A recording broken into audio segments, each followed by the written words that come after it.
There are 4 kinds of black holes, and 3 of the 4 kinds have been mentioned in a video whose link is in the description. And now we are going to discuss about the 4th kind of black hole.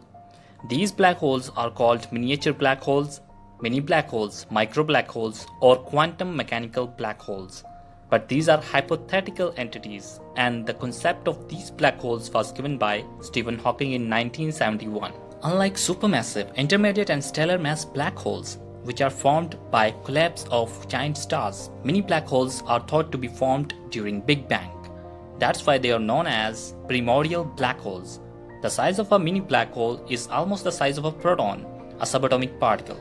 But a mini black hole is far denser than a proton. For example, if the mass of a proton is 1.67 times 10 to the minus 27 kilograms, the mass of a mini black hole would be 10 to the 30 kilograms.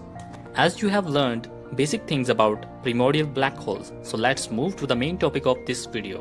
What if a quantum mechanical black hole hits Earth? Supermassive, intermediate and interstellar black holes engulf everything coming into contact with them. But not all the primordial black holes engulf the things, and the variation in this property of microscopic black holes depends upon the mass of a particular mini black hole.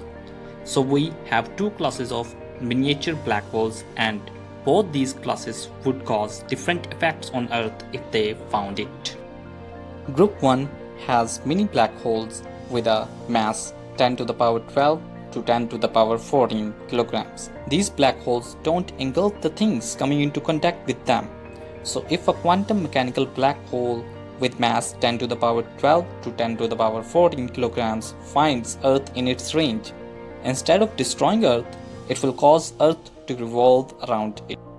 Group 2 has mini black holes with a mass 10 to the power 15 to 10 to the power 30 kilograms. These microscopic black holes will cause destruction, but the extent of destruction depends upon the site of action of the black hole. In situation number 1, if a mini black hole is close to one of the sides of Earth, side means day side or night side of Earth, it will start destroying that side, but gradually will start evaporating, leaving the living things on other side alive.